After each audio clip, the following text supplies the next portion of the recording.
Finally, it's time again for another round of Candid Cardboard, where I get candid about the cardboard and share my first impressions of new-to-me board games. In this episode, we're going to be talking about 7 board games, including Archeos Society, Judge Domino, Stick Collection, Ninja Master, Viking See-Saw, That's Not a Hat, and Challengers. My name is Nick Murray, and you are listening to the Bitewing Games podcast.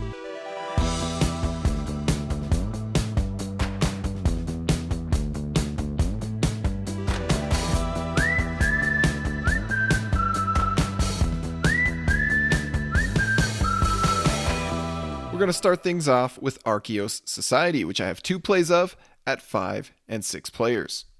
The hotly anticipated reimagining of the mega popular title Ethnos is finally here. Ethnos was only released in 2017, but fans have been clamoring for a new look for years. So now that it has finally dropped in the form of Archeos Society, fans like myself were surprised to hear that the underlying gameplay was reworked and reimagined. Gone are the area majority competitions. These are replaced with track advancement. Gone are the various fantasy races. These are replaced with archaeological specialists. Gone is the infamous map of Slovakia. This is replaced with exotic sites. Gone are the stackable plastic tokens. These are replaced with tiny wooden vehicles. In his design diary, Palomori cites the desire for variability and a more thematic feel as the main reasons behind the pivot from competitive area majorities to solitaire track advancement. Because there are now tracks, he is able to play with the advancement requirements and point rewards to make them unique on each board. This also significantly improves the experience at lower player counts. Where Ethnos was seen as a game best at 4 to 6 players, Archeos Society appears to work well at any count from 2 to 6. Some fans have bemoaned the loss of area majorities in this new version, even going so far as to claim that the game is ruined for them. But I'm inclined to disagree with this sentiment because area majority was never the beating heart of this game. Rather, the life of Ethnos and Archeos Society is found within the card drafting, hand management, card powers, and set collection. On top of that, in a high player count game of Ethnos, specifically 5 or 6 players, the area majority strategy always played second fiddle to the more lucrative and easier set collection points. In both games, the turns whip around the table with lightning speed, as players either draw a card from the display or from the deck, or play a set of cards of the same color or type. Playing a set of cards will usually grant you an advancement on the central board, as well as the power of the top card in your set. At the end of the round, you'll score additional points for your played sets, with bigger sets scoring more points. The big juicy wrinkle to all of this is the fact that after you play a set of cards in front of you, you must discard the rest of your hand to the face-up display for everybody else to pick from. The addictive core loop of this design is the competing incentives of wanting to add just one more card to your set before you play it, yet not wanting to draw useless cards into your hand that will end up feeding your opponents. If you hold out for one more turn, you might get lucky and draw the card you need from the top of the deck, or better yet, an opponent will plop it right into the face-up display for you. This element of push your luck is further spiced up by the manner in which each of the 3 rounds ends. In the bottom half of the deck, there are 3 countdown cards. These could be far apart, close together, near the bottom of the deck, or much further up. But in any case, the moment that 3rd card comes out is the moment the round is over, and your huge hand of cards that you were waiting to play is wasted.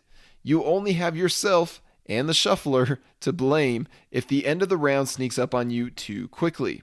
So despite the major changes just described that have been brought to this design in Archeos Society, the game still very much feels like Ethnos at its core. There are even a few welcome improvements. For one thing, the set collection strategy isn't nearly as dominant as it used to be, but it is still strong enough to be worthwhile. For another, when the display completely runs out of cards, then players get to draw 2 cards from the deck instead of 1 per turn.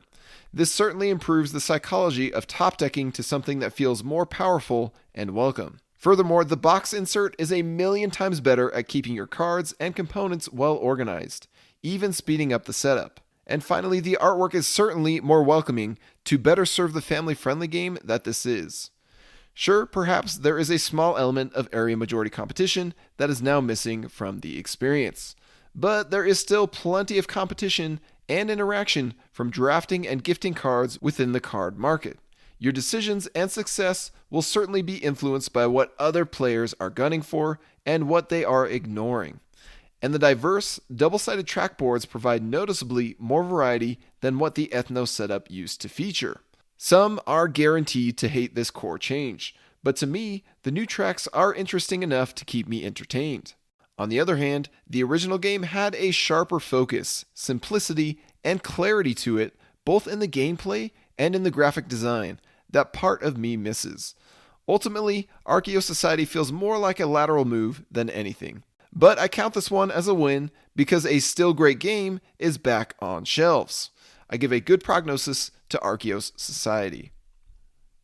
Next up, we're going to talk about Judge Domino, which I have 2 plays of at 5 players. I recently declared that I was waiting for a Domino game to supplant Renature as the greatest Domino game of all time. Sadly, Judge Domino is not the usurper, but at least it's mildly amusing for a couple plays. In this competitive game of deceptive domino positioning, you and your rivals will take turns selecting a domino from the supply and standing it somewhere along a growing line of dominoes. The objective is to make others believe that the line of dominoes won't successfully and completely topple if pushed. So you'll find yourself positioning your domino in a precarious position, particularly if you are feeling a little dangerous. The dominoes aren't all the same shape or size. Some are squat and square, others are tall and skinny. You are allowed to stand them on their horizontal or vertical edge. You're allowed to create a winding path. You simply cannot create branches or a loop. Notably, the dominoes are also numbered. This matters when a player declares, "Judge," after somebody else's turn. You'll hear such a declaration if somebody believes that they are no longer looking at a promising line. A declaration of "Judge" leads to a secret vote where each player simultaneously reveals whether they believe the line will be successful or not, if toppled. The player who just placed the last domino must vote success, but everyone else can vote either way, including the person who demanded the vote. If even one person votes failure, then the line of dominoes has met its end. The active player must gently knock over the lowered number domino on either end and test the line to see if it all topples. Players, of course, hope for whichever result they voted for, and the correct voters will receive 1 point for every incorrect vote. This constitutes 1 round of the game, and after 3 full rounds of assembling a line until a vote and topple, the player with the most points wins. For many, a game as basic as this will understandably be far too uninteresting to be worth a revisit. Perhaps the turns will feel too dull, or the votes will feel too obvious, or both. The dominoes don't exactly spark one's imagination. There are only a few different types after all. But we found far more enjoyment in the game once we started to push the boundaries of what toppling dominoes are capable of. An askew rectangle here, a distant square there, positioning these orange slabs right on the fence between plausibility and doubt, daring each other to call for judgment and uncover the truth. It proved to be an amusing way to pass the time. But mild amusement is a tough space for a game to reside in when us gamers are spoiled with far more flashy or cerebral options. So I give a fair prognosis to Judge Domino. Next up, we're going to talk about Stick Collection, which I have 1 play of at 4 players. Once you've played enough auction games, you'll probably start to notice that the secret to a good auction system is its fuzziness. The values of the rewards you are bidding on, or the total amount you'll have to burn to get the desired result, is just blurry enough to sow a bit of doubt in the mind. Is this prize really worth a whopping 7 of your hard-earned coins? Probably. Maybe. Most often, this fuzziness comes from a relative reward system, such as Medici's shipped goods, or from a variable round length, such as Ra's Sun Track, or High Society's randomized deck. In the case of Stick Collection, this fuzziness comes in a very unique way, namely different lengths of sticks that you can only squint and crane at from a short distance. Each round, a stick is randomly drawn from the box and stood upright in the center of the table. Players must keep their own collection of sticks at a minimum distance, but they can hold up their own collection to get a rough idea of how this displayed stick compares to their sticks, thus the squinting and craning. If you feel like this new stick might be worth the trouble, then you can bid for it. The maximum bid allowed is 10, so if you really want that stick, then you can just lunge for it when it is your turn to bid, but it'll cost you a whopping 1/5 of your total cash. That money isn't coming back, and eventually you'll start spending straight up points once you get below 22, because you score points for leftover money below 22 at the end of the game. The objective is to build a large, unbroken run of sticks that are exactly 5 millimeters apart from each other in length, and there are 9 possible lengths, to score more points, or to get 4 sticks of the exact same length to instantly win the game. This one is much harder. But you're never quite sure exactly how long the stick up for auction is until you actually pay for it and add it to your hand. Therein lies the fuzziness of this particular auction game. It's unique for sure and plenty small and quick, usually about 20 minutes, but it's not necessarily the most exciting twist on auctions. True, the game absolutely differentiates itself from the crowded field of auction fillers with its core premise of collecting sticks and judging auction candidates at a distance. But if I'm looking for a filler game in this genre, I generally prefer a little more drama to the proceedings or a tad more nuance to the tactics and strategies. After one play, I don't feel the urge to collect more sticks, but at least it was enjoyable enough. I give a fair prognosis to stick collection. Next up, we're going to look at Ninja Master, which I have 4 plays of at 3 and 5 players. Ninja Master is a game that understands exactly what it is trying to be and nails its target with the precision of a thrown shuriken. Out of a wonderfully compact box comes many chunky wood tokens, including 5 different colored ninja meeples, a large katana sword, a ninja star, a bunch of custom dice, and some easy to assemble walls that form a pentagon to help contain the thrown dice. Players also receive their own scoreboard to set up their tracker on the 3-point space. The objective is to be the first player that reaches 20 points. One player takes a turn picking up the large handful of dice, while everyone else assumes the ninja pose, finger swords out and ready. The dice are thrown, and the chaos ensues. Players race to score points by snatching up the best wooden tokens.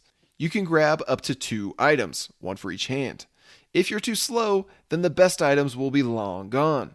If you're too fast, then you may recklessly pick up items that will actually lose you points. The dice can display many features. 1, 2, or 3 ninjas of a single color. You'll score points for grabbing the matching ninja equal to the ninjas that the dice display. Sometimes a ninja will score you merely 1 or 2 points. Other times it can score you 6 or more, but it's important to be wary of a vanish symbol. A vanish symbol of a color turns its matching ninja into negative points. But 2 vanish symbols of the same color turns it back to positive. It's hilarious to have a player see 5 symbols of a color and instantly snatch up that ninja meeple, only to later discover that those points are negative due to a sneaky vanish symbol of the same color. Any rolled shuriken symbols will score the dice roller of the round 1 point each, a nice potential boon of good luck, and a friendly reminder that this is a light, silly game at its core. The rolled shurikens also matter relative to the rolled katanas. If and only if there are more katana symbols rolled than shurikens, then you absolutely want to snatch up the katana token. This katana always sits in front of the player who has the most points, and they'll be wise to defend it from potential attackers. Whoever takes the katana will get to steal half of the owner's points, unless it is the owner who snatches it up for a net effect of 0 points gained or lost. But if anybody, mistakenly takes the katana when its dice symbols are equal to or less than the shuriken symbols, then they will lose 3 points. This creates a clever catch-up mechanism, even if points are never stolen, by forcing the leader to remain preoccupied with constant worry about that dang katana, while everyone else can simply focus on raking in the most points. While this lightning-quick dice scanning and token snatching is all taking place, 1 or more players are usually racing to end the round, and thus halt the token snatching.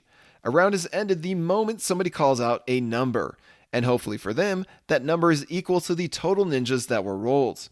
If they are correct, they gain 1 point. If incorrect, they lose 3 points. I'm typically not a fan of games that reward the player with the fastest reflexes, But between Ninja Master and SWAT, Dr. Knizia has proven to me that he knows how to get the most out of this genre. Rather than testing your speed, he tests your patience and self-restraint. In the case of SWAT, he lets you agonize over when to swat a growing supply of juicy cards before your opponents claim it first. In the case of Ninja Master, he forces you to make split-second decisions, often before you have processed all of the dice results on display. Sometimes it's gloriously triumphant. Other times it's a hilarious disaster. As a 10 or 15 minute romp with a shockingly great production, Ninja Master is indeed a masterpiece of the micro game genre. I give an excellent prognosis to Ninja Master. Next up, we're going to look at Viking See-Saw, which I have 4 plays of at 3 and 4 players.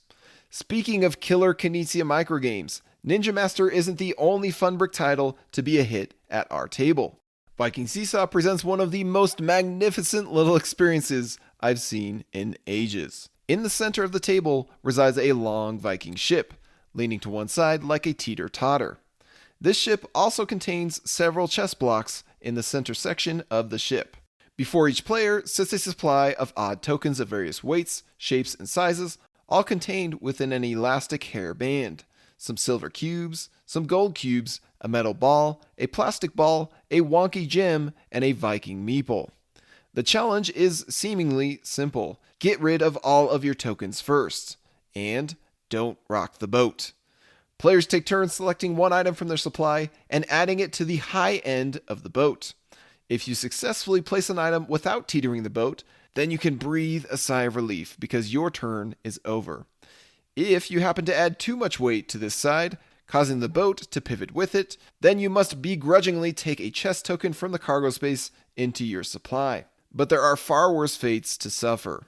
As players pile more and more of their junk onto the Viking ship, it becomes harder to assess the competing weights and stack another item on top of these leaning piles without causing a disaster.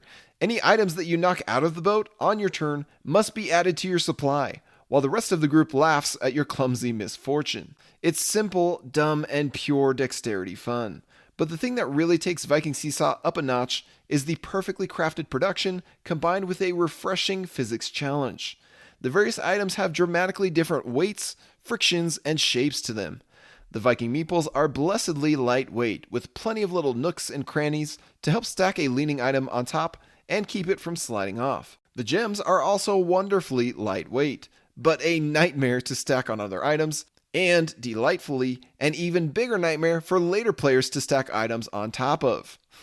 The metal cubes and balls are deceptively heavy, weighing down the low end of the ship more than you expect, while filling your soul with terror when you need to add one to the higher end. Beneath the wacky antics, you'll find a delicious subtlety to the strategic stacking. When to add to the center of the ship versus the end. When to add to a leaning tower versus seek out a more stable foundation. When to cover a flat spot with a wonky gem and set your neighbor up for failure. When to put out a heavy token to conserve your light tokens. Where tokens are likely to slide off and where they are likely to grip better. I am reminded of Kabuto Sumo, another physics-based dexterity challenge where the satisfaction is found in the subtlety. For many players, that subtlety will merely lead to a shrugging of the shoulders and a response of, "What's all the fuss about here?" It's certainly an experience of what you put into it is what you get out of it. If you just frivolously push a Kabuto Sumo disc or casually stack a Viking See-Saw piece, then it'll all end up as a big whoop. Conversely, if you invest some thoughts and heart into the action, then you might find yourself pleasantly surprised by the results. Nothing about this game or its experience is revelatory or bombastic. Yet, everything about it is just so charming and, dare I say it, perfectly balanced. It's these humble yet focused games like Viking See-Saw and Ninja Master that make me hopeful to see many more weird little designs from Reiner Knizia that explore the unexpected genres of this hobby. I give an excellent prognosis to Viking See-Saw. Next up, we're going to look at That's Not a Hat, which I have 3 plays of at 5 and 6 players. I recently had a run-in with the boogeyman of board games. No, not Roll and Move, the other boogeyman. I'm referring to a memory game. That's Not a Hat unearths every hobbyist gamer's worst nightmare and lays it bare on the table for all to see and squirm at. Here you must confront the terror of looking at an object on a card, flipping it face down, and then keeping track of what that card is and where it is at. Not so bad when it's just one card rotating positions between players. Much harder when it is mixed in with 5 or 6 other rotating cards. But That's Not a Hat isn't simply seeking to reward the player with the best memory and shame everyone else. No, it's out to test your nerves and give you plenty of opportunities to laugh at your friends. You see, you don't necessarily have to remember exactly what all these hidden objects are and where they are located. You just have to convince your neighbor that you know what is on the card you are sliding their way, and hope they don't know better. Each player starts the game with a face-up object card sitting in front of them. One player draws an extra card from the face-up draw pile, known as the gift store, shows the object to all, and then flips this card face down and gifts it to their left-hand or right-hand neighbor, depending on which way the arrows on the back of the card are pointing. As they slide this gift in front of their neighbor, they'll say, "Here, please accept this blank," whatever the object was. A cone, a cookie, a dog, a globe, a rolling pin, etc. The receiver of the gift can either accept it, implying that they agree that the gift is in fact what the giver claims it to be, or they can reject it by sliding it back and saying, "That's not a blank." If the receiver accepts the gift, then they take the older gift sitting in front of them, flipping it face down if it isn't yet, and gift that one away. Things can move quickly as players give and accept gifts, sending objects circulating around the table like a Christmas conveyor belt. This is where your attention and memory are really put to the test, as you try to keep track of all of these objects, all while trying to catch when a player makes an error and incorrectly identifies a card. If a receiver ever rejects a gift, then the card is flipped face up, and whoever was incorrect between the giver and the receiver must keep the card in their score pile of shame as a penalty point. That player then draws another card from the deck and continues the chaos of gifting and regifting until one player ends up with 3 penalty points, and the players with the least penalties win the game. Where the memory mechanism is typically a monster in the closet for many of us hobbyist gamers, That's Not a Hat seems to be the funny Mike Wazowski style of monster, the kind you absolutely want showing up at your table to liven the mood. What starts out seemingly frivolous and simple quickly becomes challenging and hilarious in all the right ways as players bluff their convictions. This is one boogeyman that is absolutely welcome at our game nights. I give a good prognosis to That's Not a Hat. Finally, we're going to wrap things up with Challengers, which I have 2 plays of at 6 players. Challengers is the freshly crowned winner of the Kennerspiel des Jahres 2023, or in other words, Germany's choice for the Connoisseur's Game of the Year. After 2 plays, I can see why Challengers won, but I also admit that it might be an odd duck to add to anyone's collection. Perhaps that's why there's a big duck on the cover. I had the chance to introduce this game to 2 very different groups, one made up of nearly all gamers, and another made up of nearly all non-gamers. Somehow the game both worked and didn't work for both groups. The premise of Challengers is simple. Over 7 rounds, go head-to-head against one other person in a war-style game. On your turn, you'll simply flip cards from the top of your deck to attack the face-up cards from the other player's deck. Once you have matched or exceeded their power, you steal the flag token and send their defeated cards to their bench.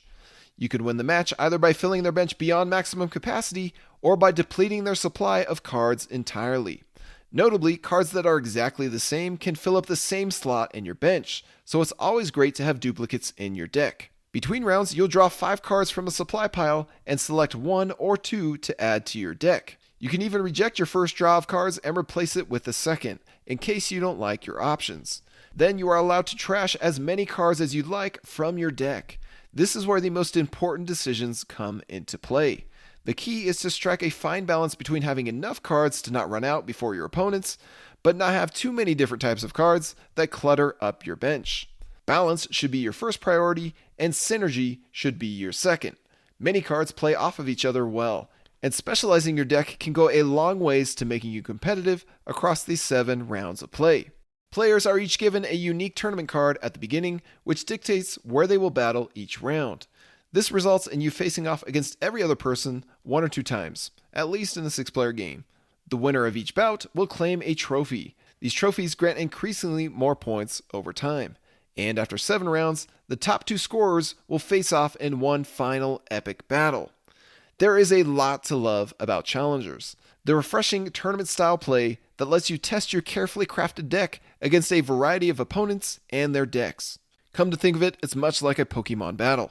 And there's the nostalgic, dramatic, and simple war-style card reveals that lead to plenty of cheers and groans, depending on if your cards come out the way you want them to.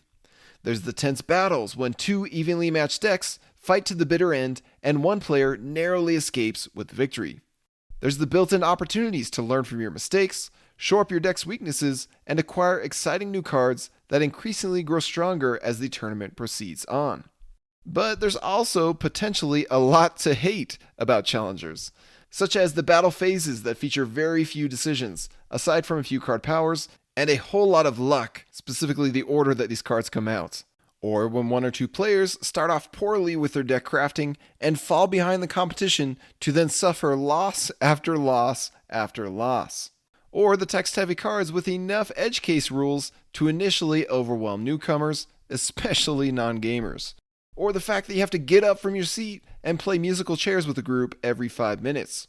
Or the notably extensive setup and cleanup phases that bookend the entire session because cards must be properly separated and organized. Or the feeling of having your most impactful decisions made for you simply by drawing a hand of 2 great cards and 3 ill-fitting cards.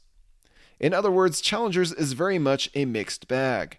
And the kind of pleasure that a given player draws from this game bag depends both on their control preferences and on how lucky and successful their experience is. I'm not in the camp who believes this game is entirely luck-driven.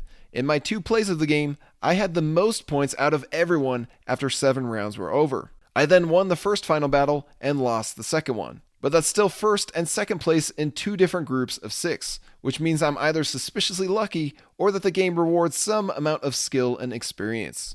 No, I believe this game has a nice mix of luck and skill, although the luck absolutely overshadows the skill from many perspectives. And I definitely enjoyed both of my plays, enough that I would happily play this one much more. The only problem is that my opinion feels like the least popular one between myself and the 10 other people I played it with. With both groups, it appears that one person publicly hated the game.